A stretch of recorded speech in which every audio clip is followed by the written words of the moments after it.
Dear student, welcome to टीके अड्डा YouTube channel. दोस्तों, आज हम लोग फिजिक्स में एक्सेलरेशन यानी त्वरण के बारे में पढ़ेंगे। इससे पहले मैं 4 वीडियो इसके बना चुका हूँ। उसका लिंक आपको इस वीडियो के डिस्क्रिप्शन में मिल जाएगा, वहाँ से आप उसको देख सकते हैं। ठीक है, कोई भी कॉम्पिटिटिव एग्जाम्स हो, जैसे रेलवे ग्रुप डी या एसएससी सीजीएल, जिसमें भी फिजिक्स का पोर्शन यानी फिजिक्स का सिलेबस है, उसमें वहाँ से एक्सेलरेशन से क्वेश्चन और या न्यूमेरिकल पूछा ही जाता है। तो किस तरीके से पूछा जाता है इसको हम लोग डिटेल में समझ लेंगे। पिछले वीडियो में मैंने आपको त्वरण के बारे में बताया भी था, और आज इसको फिर से शुरू करेंगे, थोड़ा रिवाइज करेंगे पहले, उसके बाद शुरू करते हैं। तो पेन और नोटबुक लेके ही बैठें, इसको आप नोट भी कर लें। ठीक है, एक्सेलरेशन तो ये आप जानते भी होंगे। अगर इसका हम लोग फार्मूला लिखे हैं, इसकी डेफिनेशन क्या होती है, वेग परिवर्तन की दर को क्या कहते हैं, त्वरण कहते हैं। यानी rate of change of velocity is called acceleration, या change in velocity is called क्या कहलाता है, एक्सेलरेशन। मतलब त्वरण की अगर हम लोग डेफिनेशन लिखें तो त्वरण बराबर क्या होता है, इसको ए से रिप्रेजेंट करते हैं या डिनोट करते हैं, वेग परिवर्तन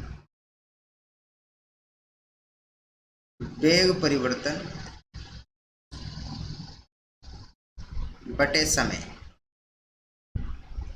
ठीक है,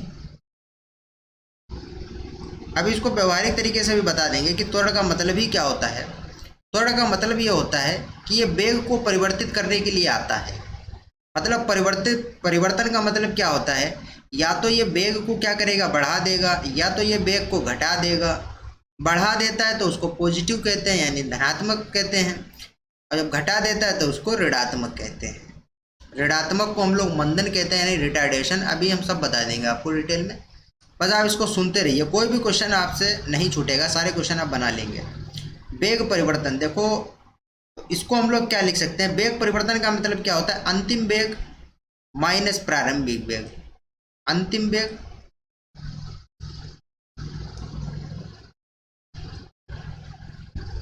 माइनस प्रारंभिक वेग। जब भी किसी चीज में परिवर्तन निकाला जाता है तो बाद वाली वैल्यू और पहले वाली वैल्यू को घटा दिया जाता है, तो उसका अंतर निकल आता है। जैसे आपको हम एग्जाम्पल से बताएं, कोई संख्या थी 5 थी और वो बढ़ के 10 हो गई, तो इन दोनों में अंतर कितना हुआ, तो बाद वाली से पहले वाली को घटा देंगे, 10 से 5 को घटा देंगे, क्या आएगा, 5। मतलब ये 5 का अंतर हुआ। तो यही वेग परिवर्तन में क्या हुआ, तो अंतिम वाला वेग माइनस प्रारंभिक वाला वेग, यानी final velocity minus initial velocity upon क्या है, समय। अपॉन क्या है, समय। ठीक है, तो इसको हम लोग क्या लिख सकते हैं, देखो अंतिम वेग को किससे लिखते हैं, बी से लिखते हैं। प्रारंभिक वेग को किससे लिखते हैं, यू से लिखते हैं। और समय को किससे लिखते हैं, टी से लिखते हैं। अगर इस टी को हम लोग उधर भेज दें तो क्या ये क्या हो जाएगा, ये हो जाएगा ए टी बराबर क्या हो जाएगा, बी माइनस यू। ठीक है, अब यू को उधर भेज दें तो ये समीकरण कैसा आपको दिखेगा, बी इजकल टू यू उधर जाएगा, प्लस हो जाएगा यू प्लस ए टी। तो ये आपको देख के याद आ रहा होगा, ये गैलीलियो का समीकरण है। किसका समीकरण है, गैलीलियो का समीकरण। न्यूटन का नहीं है, याद रखना है, क्वेश्चन पूछा जाता है, अक्सर गलत हो जाता है। गैलीलियो का समीकरण है, गति का समीकरण है, लेकिन दिया किसने था, गैलीलियो ने दिया था। ठीक है, अब इसको क्वेश्चन इसमें और 1-2 क्वेश्चन पूछ लिए जाते हैं, वो कैसे पूछता है एग्जामिनर बता देते हैं, तो यहाँ तक आपको कोई दिक्कत नहीं होगी। अब इसका हम लोग मात्रक निकाल लेते हैं। ठीक है, स्क्रीनशॉट ले लेना, इसका हम लोग मात्रक बताते हैं। जब हम लोग त्वरण का मात्रक निकालेंगे, यूनिट ऑफ एक्सेलरेशन, अब इसको व्यवहारिक तरीके से आपको बताएं, कोई दिक्कत नहीं होगी। त्वरण का मात्रक, तो मात्रक कैसे निकाला जाता है, देखो वेग का मात्रक बटे समय का मात्रक। तो वेग का मात्रक क्या होता है, पीछे आपको हम बता भी चुके हैं। वेग का मात्रक यानी unit of velocity upon unit of time. समय का मात्रक, यूनिट ऑफ टाइम। कोई दिक्कत तो होगी नहीं आपको। वेग का मात्रक क्या होता है? मीटर पर सेकेंड, मीटर पर सेकेंड। और समय का मात्रक क्या होता है? ये भी क्या होगा? सेकेंड। तो या इस सेकेंड को ऊपर ले जाओ, ये भी सेकेंड, ये भी सेकेंड, इसको नीचे ले आओ, तो ये क्या हो जाएगा? मीटर पर सेकेंड स्क्वायर। ठीक है, मीटर पर सेकेंड स्क्वायर। अगर इसकी हम लोग डायमेंशन पूछें,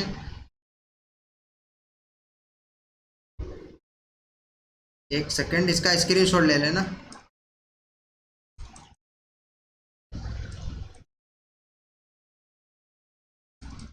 कहाँ चला गया? चलो छोड़ो, पता नहीं कहाँ गया। तो मात्रक क्या हो गया उसका? मीटर पर सेकेंड स्क्वायर। ठीक है। बीमा अगर पूछी जाए आपसे, बीमा मीटर को किससे लिखते हैं? एल से, और सेकेंड को किससे लिखते हैं? टी से लिखते हैं, समय का।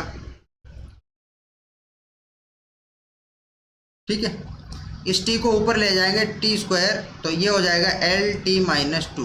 ठीक है, बीमा के लिए इसको स्क्वायर ब्रैकेट में बंद कर देते हैं।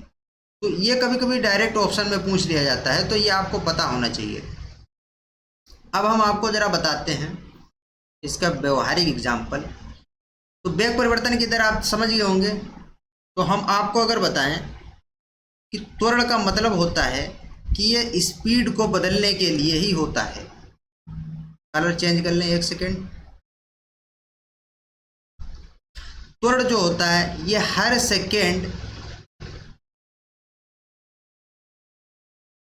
सेकेंड में जो स्पीड में बदलाव होता है, जो स्पीड में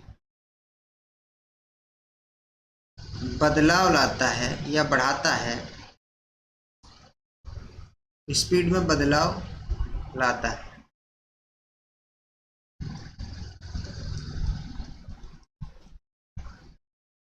मतलब एक्सीलरेशन जो होता है वो स्पीड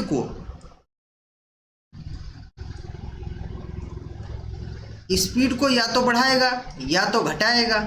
ठीक है, तो त्वरण का मतलब ही होता है कि स्पीड को परिवर्तन करने के लिए ही होता है। ठीक है, तो ये मत समझना कि समान त्वरण है तब स्पीड में परिवर्तन होगा, नहीं होगा।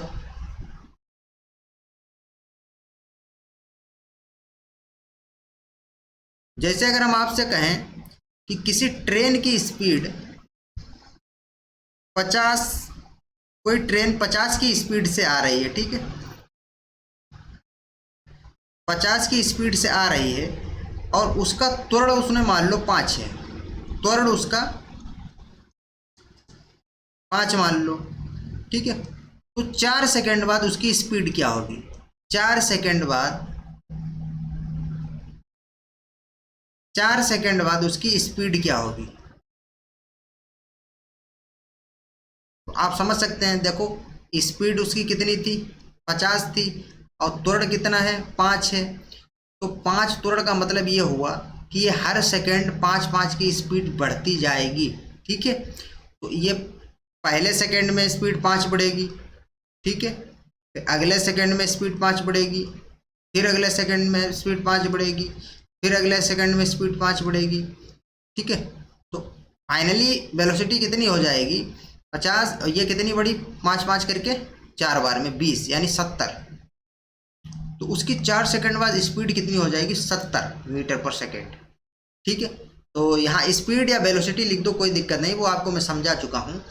तो आप समझ गए होंगे कि एक्सीलरेशन का मतलब क्या होता है। इसी एक्सीलरेशन से ही आप एक्सीलेटर बना है, जो मोटरसाइकिल का होता है। एक्सीलेटर जो होता है, आप जब बाइक चलाते हैं तो आपके हाथ में एक्सीलेटर होता है, तो आप कहीं स्पीड बढ़ा देते हैं, घटा देते हैं, बढ़ा देते हैं, घटा देते हैं। तो जो त्वरण होता है, ये भी पॉइंट लिख लेना, पूछा जाता है। जो त्वरण होता है, इसी एक्सीलरेशन से बाइक का जो है वो बना है आपका एक्सीलेटर जो होता है। कहीं बढ़ा दो, कहीं घटा दो। तो अगर ये स्पीड को बढ़ा रहा है तो इसको कहते हैं पॉजिटिव, यानी धनात्मक त्वरण। स्पीड को अगर ये बढ़ा रहा है,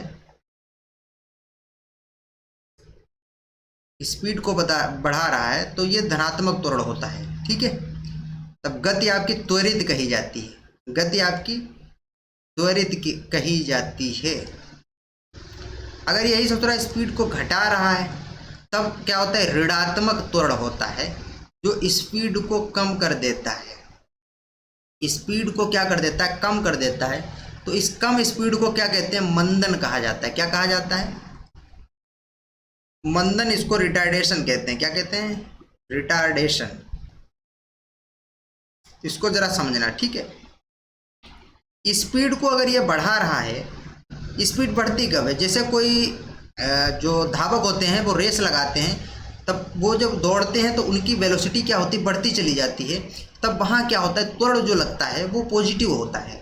लेकिन अगर कहीं कोई बस या कोई गाड़ी या ट्रेन जब रुक रही होती है, समय के साथ उसकी वेलोसिटी कम होती चली जाती है, तो जो त्वरण होता है वो मंदन कहलाता है, ठीक है। उसकी स्पीड को कम हो रही है, उसको रिटार्डेशन कहते हैं। तो आई होप इसको आप समझ गए होंगे। दोस्तों आज के वीडियो में इतना ही, इसका स्क्रीनशॉट ले लो। मिलते हैं अपने नेक्स्ट वीडियो में, जब तक के लिए बाय बाय, टेक केयर।